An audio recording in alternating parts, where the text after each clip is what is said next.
오늘 우리에게 주신 하나님의 말씀은 마가복음 8장 22절에서 26절 말씀입니다.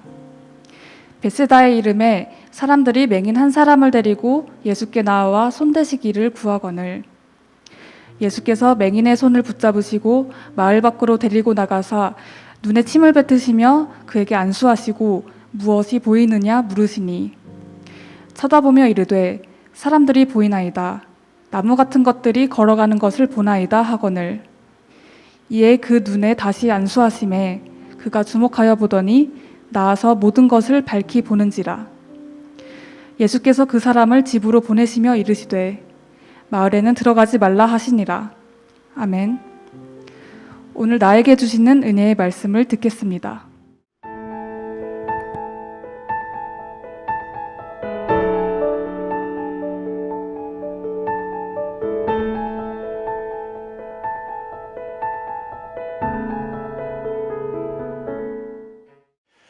오늘 우리가 함께 나누게 될 복음의 능력 27번째 말씀은 예수님이 한 번에 고쳐주지 않으신 이유, 이 제목으로 우리가 말씀을 듣기 전에 기도 먼저 하고 말씀을 받겠습니다. 하나님 아버지, 말씀을 전하는 자나 말씀을 듣는 자, 우리는 하나님이 얼마나 크신 분인지 알 수가 없습니다. 이 시간에 하나님의 비밀을 우리에게 밝히 보여주시사 믿음의 눈으로 주님을 보게 하여 주옵소서. 우리가 다시 일어서고 다시 살아날 수 있는 생명의 말씀을 듣게 하여 주옵소서. 예수님의 이름으로 기도합니다. 아멘. 초등학생 때 아버지께서 이제 한영 성경을 선물로 사주셨습니다. 그래서 그 성경이 제가 제 이름으로 갖게 된 첫 번째 성경이었기 때문에 그 성경을 이제 펼쳐서 제일 앞장에, 이 성경은 아니고요, 그 성경 맨 앞장에 제가 가장 좋아하는 사진, 5살 때 지금 너무나 귀엽게 나온 사진을 딱 붙이고 그 밑에다가 가장 좋아하는 성경 구절 3개를 적었습니다. 그 가운데 하나가 사도행전 4장 20절이에요. 우리는 보고 들은 것을 말하지 아니할 수 없다. 우리 한번 같이 읽어볼까요? 우리는 보고 들은 것을 말하지 아니할 수 없다. 저는 지금도 이 말씀을 읽으면 제 가슴이 뜨거워집니다. 여러분, 누가 이 말을 했죠? 베드로와 요한이 한 말입니다. 언제 했죠? 유대 종교 지도자들이 이 둘을 끌어다가 감옥에 쳐넣었을 때, 그리고 협박했습니다. 다시는 이 도를 전하지 말라. 그때 베드로와 요한이 대답한 말이 여기 있어요. 우리는 보고 들은 것을 말하지 아니할 수 없다. 여러분, 은혜를 받은 사람은 은혜를 나누게 되어 있습니다. 이거 뭐 누가 못 막아요. 은혜를 나누지 않는다면 그는 쉽게 말하자면 은혜를 받지 않았기 때문이에요. 예수님을 만난 사람, 정말로 만난 사람은 예수님을 전하게 되어 있어요. 예수님 전하세요, 예수님 전하세요 해서 전하는 게 아니라 내가 만난 예수님을 전하지 않고는 견딜 수 없기 때문이에요. 저도 처음에 하나님을 인격적으로 뜨겁게 만났을 때 처음 며칠 동안 가는 곳마다 만나는 사람마다 상대방이 듣고 싶든 듣고 싶지 않든 상관없이 막 내가 만난 하나님을 전했던 기억이 납니다. 그때는 아직 어렸기 때문에, 초등학생이었기 때문에 지혜롭지 못하게 전한 적이 여러 번 있었어요. 그러니까 그냥 예수님 전하다가 싸운 적도 있고 감정 상한 적도 있고, 또 어떤 때는 나름 잘 전했는데 너무나 예상 밖의 반응을 받으면서 막 당황한 적도 있었습니다. 중요한 것은 이거예요. 우리가 은혜를 받으면 그 은혜를 누군가와는 나누게 되어 있다는 것이죠. 오늘 성경에 등장하는 이 맹인과 친구들의 이야기가 있습니다. 특별히 이 친구들, 이 맹인을 예수님 앞으로 인도해 온 친구들이 바로 예수님을 만난 사람들이었어요. 이들이 구체적으로 어떻게 예수님을 만났는지 또 어떤 치유를 경험했는지는 성경은 말해주고 있지 않지만 이들은 이 맹인 친구를 예수님 앞에 데려오기만 하면 예수님이 그를 고쳐주실 것이다라는 확신이 있었습니다. 그래서 오늘 이 짧은 본문, 굉장히 짧아요. 22절에서부터 26절이에요. 이 짧은 본문이 우리에게 주는 굉장히 큰 메시지, 그 메시지를 함께 듣고자 합니다. 그래서 먼저 이 맹인을 데려온 친구들의 기대, 이 친구들이 갖고 있었던 기대에 대해서 함께 보겠습니다. 22절 말씀 우리 한 목소리로 함께 읽겠습니다. 벳세다의 이름에 사람들이 맹인 한 사람을 데리고 예수께 나와 손 대시기를 구하거늘. 이게 복음서를 보다 보면 예수님이 가장 많이 고친 사람들이 소경들이에요. 금방 알 수 있어요. 왜 그럴까요? 왜냐하면 예수님 당시에는 눈을 보지 못한 사람들이 워낙 많았기 때문이에요. 그때는 이게 일종의 그 풍토병과 같았어요. 그래서 이 위생에 대한 이해 부족도 있었고 마땅한 치료제가 없었고 또 사람들이 알지 못하는 여러 가지 위험 요인에 계속해서 노출되다 보니까 이 사람들의 이렇게 시력을 잃게 되었습니다. 그래서 이 길거리를 걷다 보면은 눈이 막 탁하고 제대로 보지 못하고 그리고 막 파리떼가 몰려드는 그런 눈을 가진 사람들이 굉장히 많았어요. 흔한 장면이었습니다. 그러다 보니까 예수님이 가는 곳마다 소경들이 많았고 예수님은 그 사람들을 고쳐주셨던 거예요. 그런데 이 맹인에게는 정말 놀라운 축복이 하나 있었는데 그게 뭐냐면은 믿는 친구들이 있었다는 거예요. 그리고 그 친구들이 얼마나 믿음이 좋았냐면은 실제로 이 친구를 데리고 예수님 앞으로 인도까지 합니다. 그걸로 끝나지 않아요. 그러고 나서 예수님께 뭐라고 요청하죠?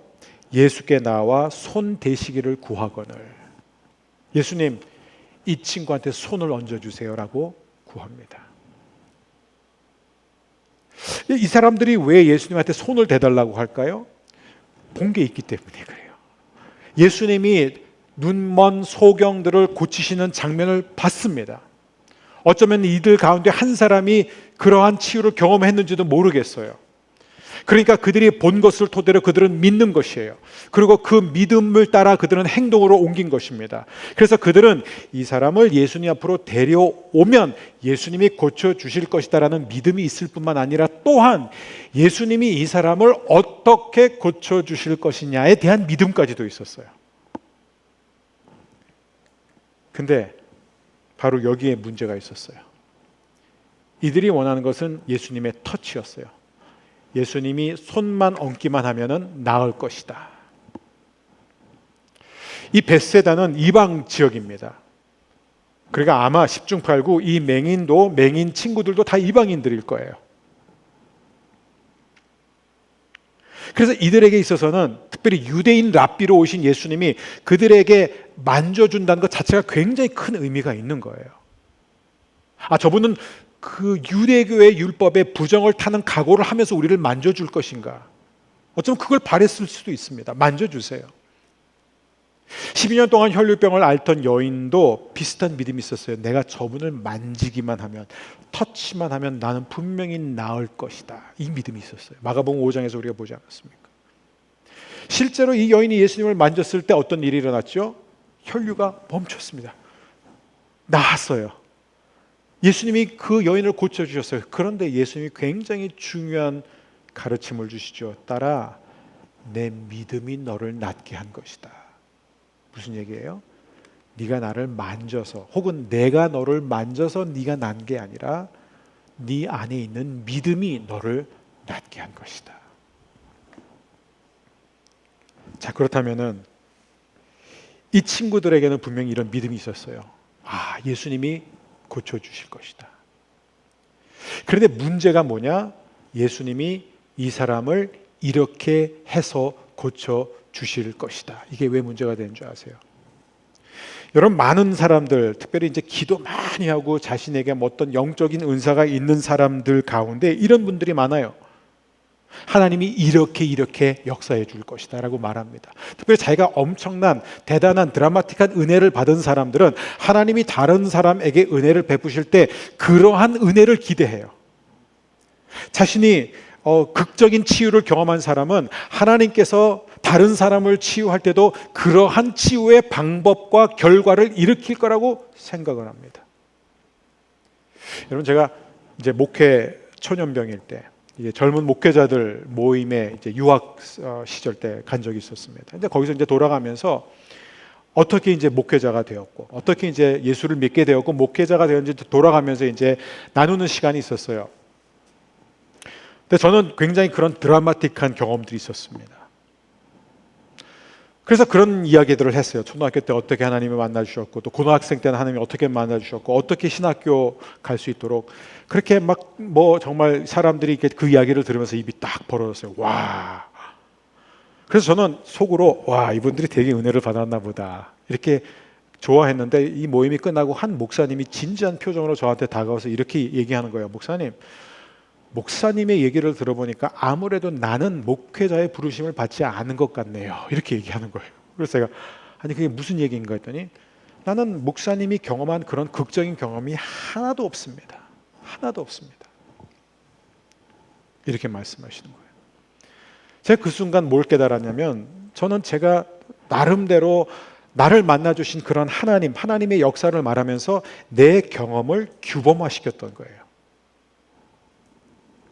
여러분, 모든 사람이 같은 방식으로 부름을 받고 같은 은혜를 받고 같은 방식으로 변화를 받지 않는다는 것을 우리는 잊어서 안 돼요. 어떤 사람들은요, 굉장히 감정적인 경험을 통해 부름을 받습니다. 막 흐느껴 울고 고꾸라지고 막.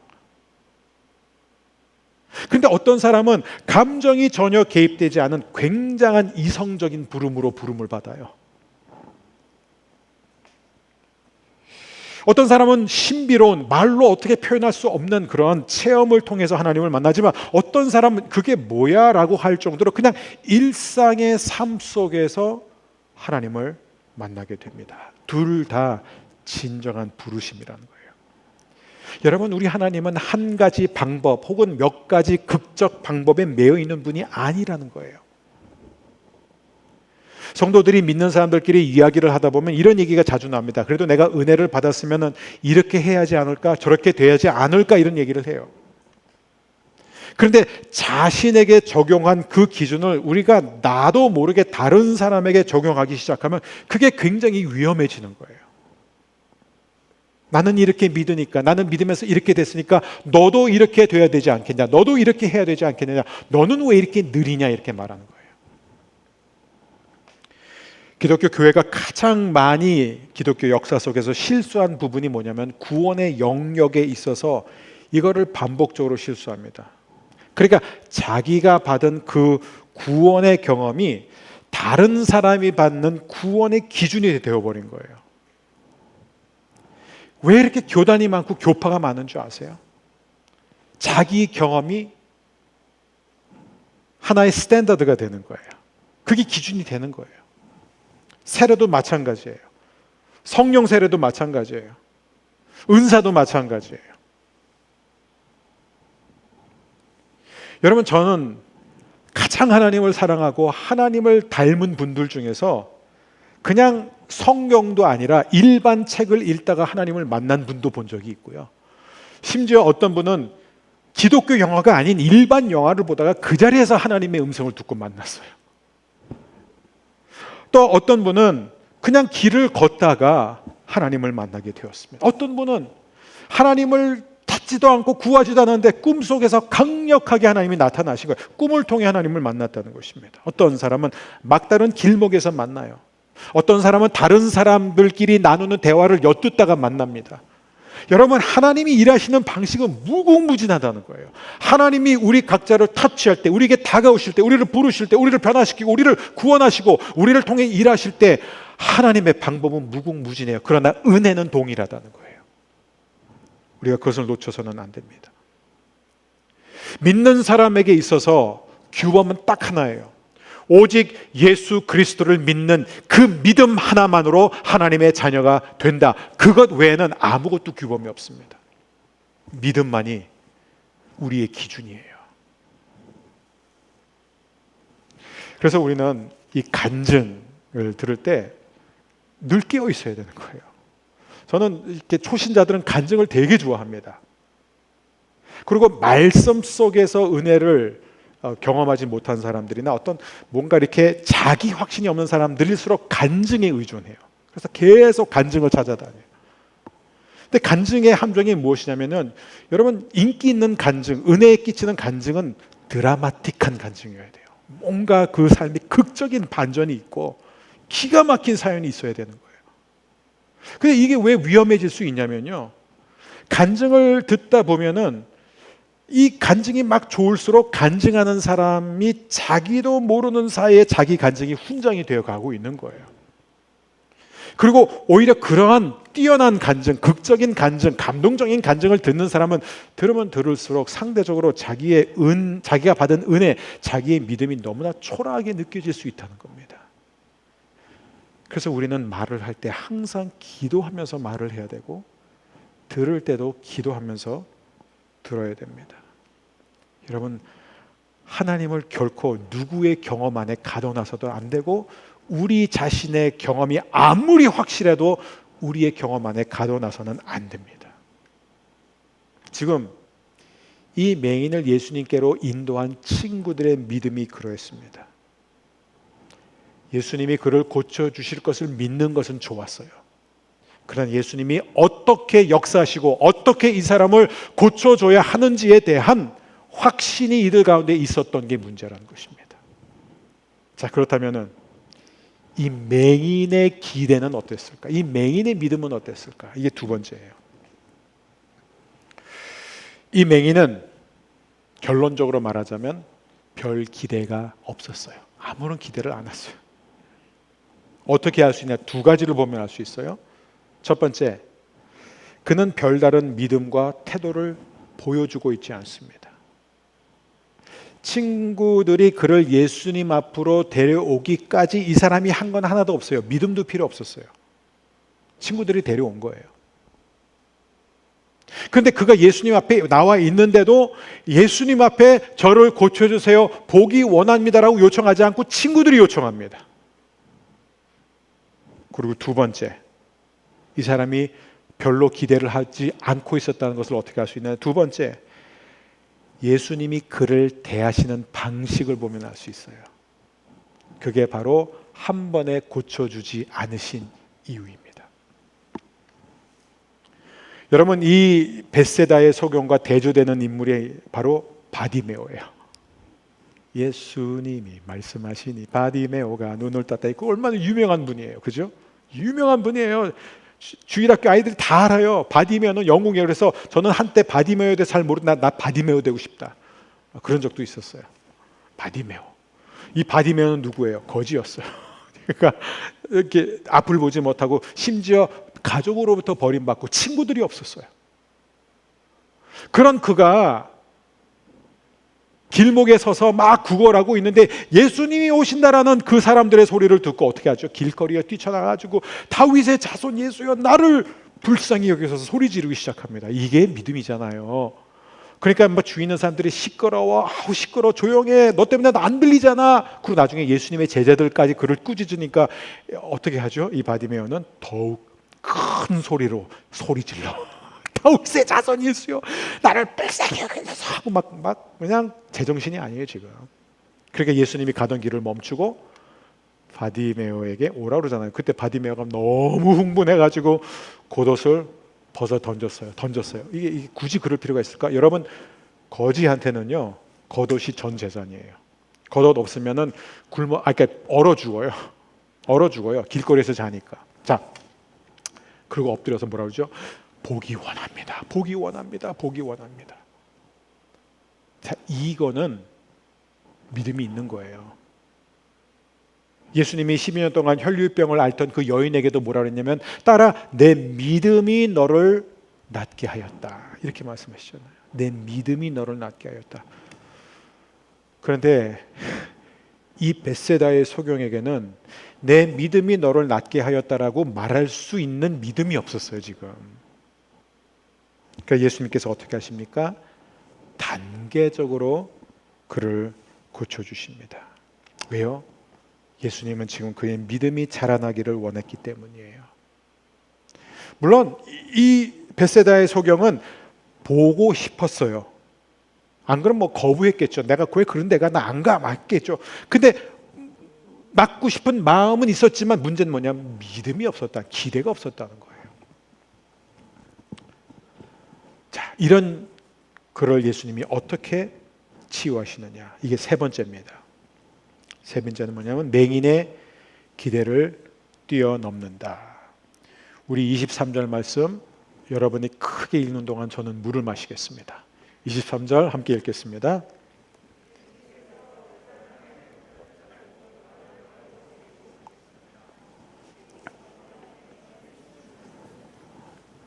그리고 손을 그 사람에게 얹고 물으셨습니다. 무엇이 보이느냐? 자, 여기서 우리는 다섯 개 단계를 볼 수 있어요. 첫 단계는 뭐냐?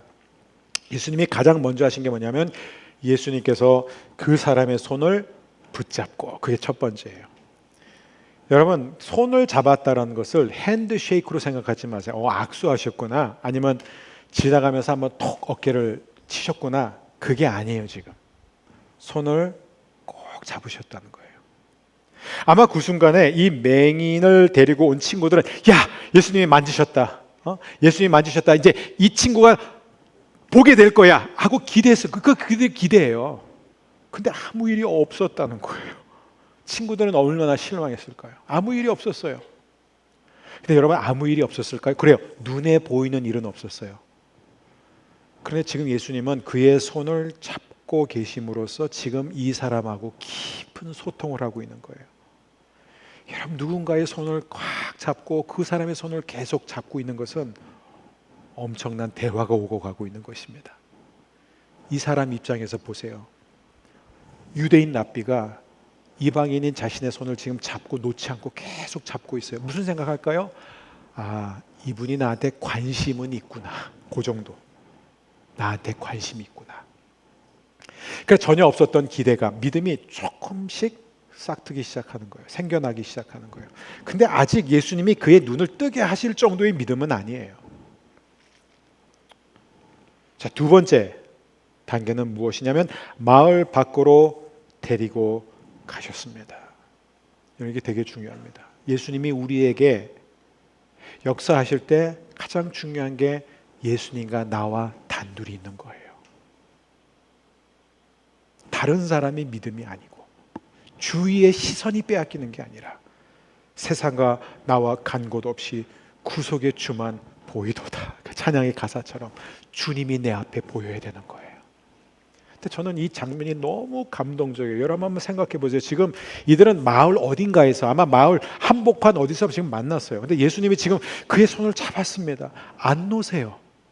움켜 잡은 상태에서 지금 그를 데리고 마을 바깥으로 저 들이 있는 쪽으로 갑니다. 지금 이 사람은 맹인이에요. 이 사람은 앞을 보지 못해요. 그러면 예수님이 그를 데리고 간다는 건 어떤 의미냐면은 예수님이 계속해서 그에게 말씀을 하시는 거예요. 여기 조심해.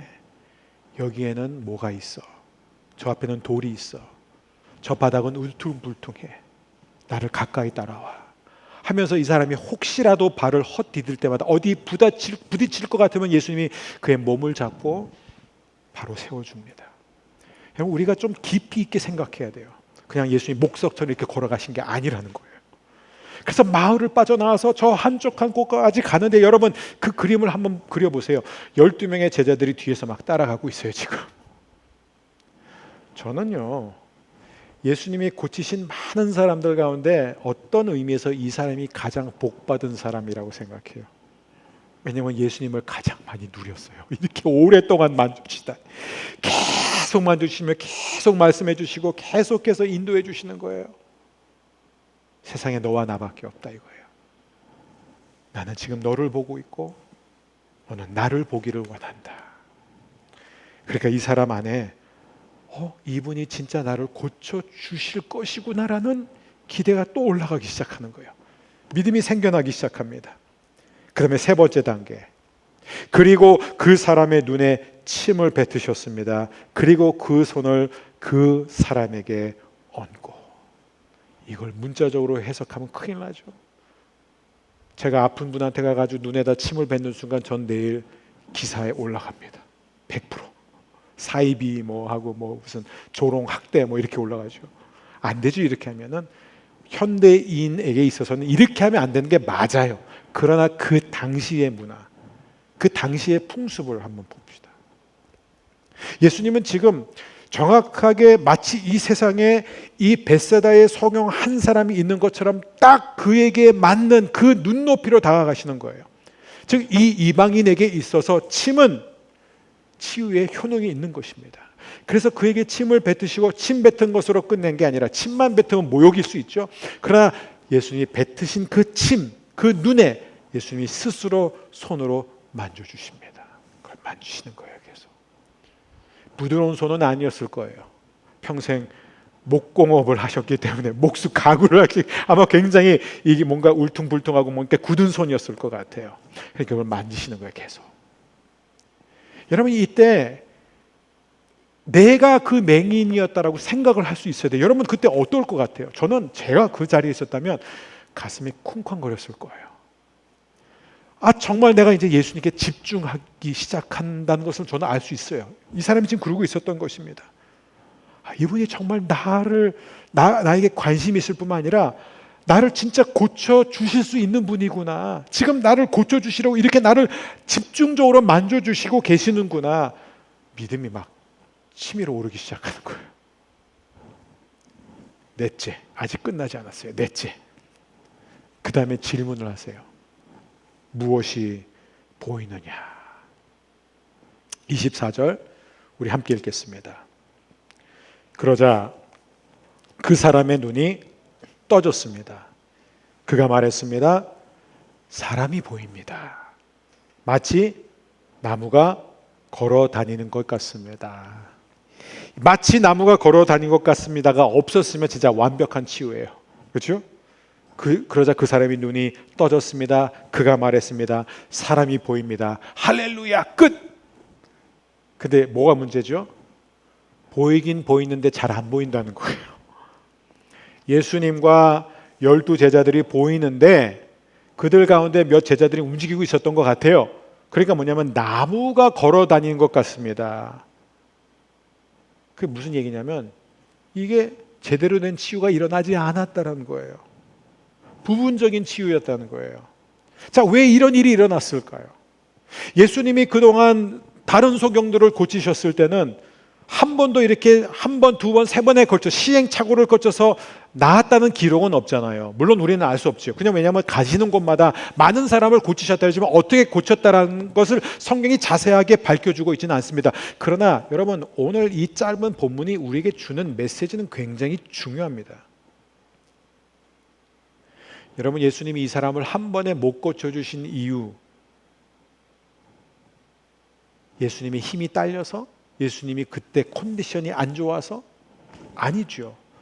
못 고치신 게 아니라 아직 안 고치신 거죠. 완전히. 왜요? 이 사람의 믿음이 더 자라나도록. 보세요. 이 사람이 나이가 몇인지 모르겠어요. 젊은 사람이라면 10몇 년 만일 수 있고 나이가 많이 든 사람이면 4, 50년 만일 수가 있어요. 근데 처음으로 이 눈을 딱 뜨니까 빛이 보이는 거예요. 그리고 색깔이 보이기 시작하는 거예요. 이 사람 입장에서는 지금 온몸에 전율을 느꼈을 거예요. 아, 보인다, 이거 보인다. 이 사람 지금 제대로 보이고 안 보이고 그게 지금 중요한 게 아니라 보인다는 거예요. 사람이 보이고 나무 같은 것이 보인다는 겁니다. 엑스터시를 경험하는 거예요. 지금 이러면서 이 사람이 이제는 믿음이 막 엄청나게 폭발적인 믿음이 생기는. 나 볼 수 있다. 이분이 나를 고칠 수 있다. 나 진짜 보여. 그러니까 이 사람이 더 이상 믿지 않을 수 없게 되었다는 것입니다. 이 믿음이 확 자라납니다. 그때 이제 예수님이 파이널 터치를 주시는 거예요. 그게 뭐예요? 25절입니다. 함께 읽습니다. 다시 예수님께서 손을 그 사람의 눈에 얹으셨습니다. 그 사람이 쳐다보려고 하였습니다. 그의 시력은 회복되어 모든 것을 분명하게 볼 수 있게 되었습니다. 예수님이 다시 손을 그 사람의 눈에 얹으셨습니다. 그러니까 예수님이 처음 뭐가 보이느냐라고 물어보셨을 때 얘가 잘 보고 있나? 그게 궁금해서 물어보신 게 아니에요, 지금. 이 사람의 믿음이 자라날 수 있도록 질문을 한 것이고, 예수님은 계속해서 손으로, 이거 원어로 계속 만지시는 거예요. 계속 만지시는 거예요. 그러니까 이 사람은 점점 잘 보기 시작하는 거예요. 그래서 어디까지 보게 되었느냐? 모든 것을 분명하게 볼 수 있게 되었습니다. 이거를 직역하면요, 문자적으로 해석하면 멀리 있는 것도 잘 보게 되었습니다. 할렐루야. 이게 예수님이 행하시는 일이에요. 여러분, 이 과정이 우리에게 주는 중요한 교훈이 무엇이냐면, 예수님에게는 이 사람의 병 고침보다, 치유보다 이 사람의 믿음이 더 중요하다는 거예요. 우리도 똑같습니다. 주님 급해요. 주님 이거 필요합니다. 주님 이렇게 해주세요. 고쳐주세요. 주님은 우리의 믿음을 보십니다. 그리고 우리의 믿음이 자라나게 해주십니다. 이제 마지막, 친구들의 기대를 뛰어넘다. 친구들은 처음에 이 맹인을 데려왔을 때 예수님이 그냥 손 얹으면 한 방에 그냥 눈을 뜨고 끝날 거라고 생각했어요. 그런데 이 친구들의 기대 이상의 결과가 나왔어요. 왜요? 이 맹인 친구가 시력만 완전하게 회복했을 뿐만 아니라 지금 예수님을 향한 기가 막힌 믿음이 충만해서 춤을 추고 있었던 것입니다. 예수님의 기적은 여러분 기억하세요. 치유의 사건, 치유의 행위로 끝나지 않습니다. 예수님의 만지심에는, 예수님의 치유에는 언제나 우리를 향하신 하나님이 일하시는 놀라운 방법이 담겨 있다는 것입니다. 이것은 영적 현실을 보여주는 비유예요. 여러분, 하나님은 우리를 다루실 때 우리의 수준에 맞게 우리의 믿음이 자라날 수 있도록 맞춤으로 다가오시는 분이라는 거예요. 이사야서 55장 9절입니다. 하늘이 땅보다 높음 같이 내 길은 너희 길보다 높으며 내 생각은 너희 생각보다 높다. 그러니까 이렇게 높은 하나님이 이렇게 낮은 우리를 어떻게 고쳐주시냐 이거예요. 시편 77편 19절입니다. 주는 바다를 가로질러 큰 길을 내셨습니다. 주께서 바다 한가운데로 작은 길들을 내셨습니다. 물론 주의 발자국은 보이지 않았습니다. 여러분, 주님은 큰 길을 내시고 작은 길들을 내주시지만 이게 중요해요. 우리는 주님의 발자국을 볼 수 없다는 거예요. 여러분, 주님의 발자국을 우리가 보지 못한다고 해서 지금 주님이 일하지 않고 계시는 건가요? 아니에요. 하나님은 실수 없이 지금도 우리의 삶 가운데서 일을 하고 계십니다. 우리는 오늘도 매일매일 하나님의 은혜와 치유를 경험하기 위해서 나가야 돼요. 그러나 하나님이 어떻게 일하실지를 우리가 결정해서는 안 된다는 것입니다. 여러분, 우리가 얼마나 이런 실수를 많이 하고 있는지 아세요? 하나님 아버지, 제가 더 주님과 가까워지기 원합니다. 주님, 영적으로 자라나기를 원합니다라고 기도해요. 그런데 하나님께서 그래 알았어 아들아 하고 이제 주님이 큰 가위를 가져와서 이제 가지치기를 시작하는 거예요. 우리의 삶에 있는 잡초와 이런 잡목들을 이제 베어내기 우리 하나님 이러시면 안 되죠. 우린 이렇게 해요. 왜 이러세요? 저에게 영적 부흥을 달라고 그랬죠. 언제 이런 걸 하라고 그러셨어요? 주님, 이웃을 사랑할 수 있게 해주세요. 형제를 사랑할 수 있게 해주세요 했는데 돌아서서 힘든 사람을 만나자마자 에이 하나님 이건 아니죠. 어떻게 이런 사람을 저한테 보내주세요. 저 이런 사람 감당 못해요. 주님, 오늘도 예수 닮기 원합니다. 주 닮기 원합니다. 예수님 본받게 해 주옵소서 하다가 시험이 오면 어찌하여 나를 실족해 하나이까. 우리가 하나님을 그렇게 믿어요. 그러니까 즉 하나님께 기도를 해요. 하나님이 내 기도를 들어주실 것을 믿어요. 그런데 우리는 이렇게 들어주세요. 우리가 주문한다는 거예요. 믿음이라는 것은 무엇인가? 하나님의 일을 하나님의 방법대로 하나님의 시간에 하시도록 저는 순종하겠습니다. 그게 믿음입니다. 이 믿음이 여러분 안에 오늘 이 말씀을 통해 불일 듯 일어나게 되기를 주의 이름으로 축원합니다. 바울은 끝으로 뭐라고 그랬는 줄 아세요? 여러분은 하나님의 걸작품입니다. 이렇게 표현해요. 그게 에베소서 2장 10절이에요. 정확히 우리말 성경에는 이렇게 되어 있습니다. 우리는 그가 만드신 바라. 근데 이게 헬라어로 포이에마예요. 포이에마. 이 포이에마는 걸작품으로 번역이 되는데 포엠의 복수형이에요. 이게 무슨 얘기냐면 하나님은 여러분을 만드실 때 여러분을 대량 생산하지 않았습니다. 그 얘기예요. 하나님이 한꺼번에 이걸 다 만들어 놓고 자, 잘 살아라가 아니라 한 사람 한 사람을 하나님이 직접 공들여서 지으셨다는 거예요. 무슨 얘기냐면 저도 여러분 한 사람 한 사람이 하나님 앞에서 너무나 특별하고 독특한 작품이라는 거예요. 다 다르다는 거예요. 우리 허브교회가 상징하는 세 가지 중에서 한 가지가 뭐냐면은 His unique body라는 거예요. 우리가 다 다릅니다. 그게 무슨 얘기냐? 우리가 다 다르기 때문에 하나님이 우리를 만드신 방법도 다르고 과정도 다르고 하나님이 우리를 이 세상에 보내신 목적도 다르고 우리를 구원하시는 것도 다르고 부르시는 방법도 다르고 다루시는 방법도 훈련시키는 방법도 다 다르다는 거예요. 그렇기 때문에 하나님이 어떤 사람을 이렇게 사용하셨다, 그것이 나를 사용하시는 기준이 될 수 없다는 것입니다. 자, 그렇다면 오늘 이 말씀의 적용은 무엇인가? 여러분, 지금 힘든 상황 속에서 살아가는 성도님들이 참 많습니다. 너무너무 응답이 더딘 거예요. 상황이 계속 힘들어지니까 답답해하고 있습니다.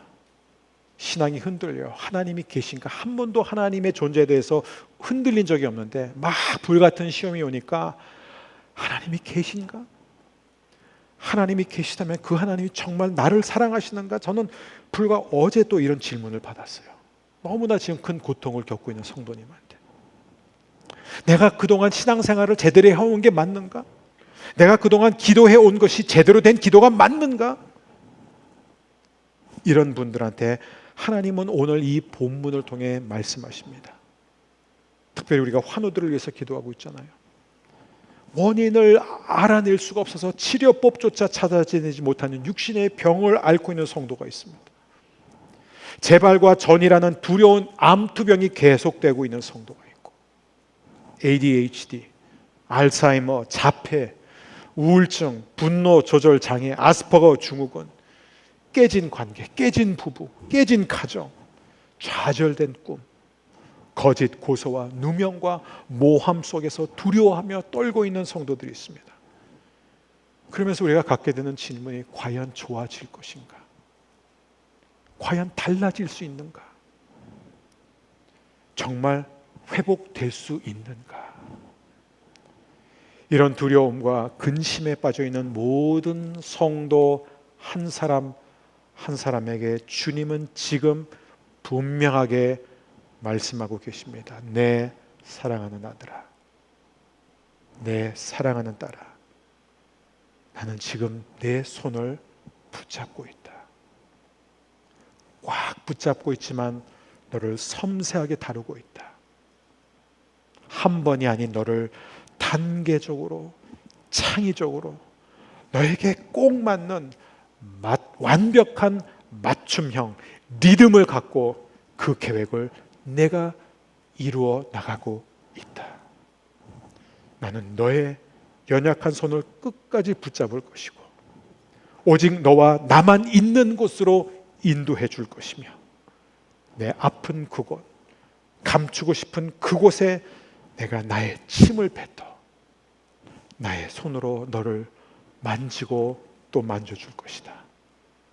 내 아들아, 내 딸아, 나는 반드시 너를 고쳐주고 반드시 너를 회복시켜 줄 것이다. 아멘. 아멘.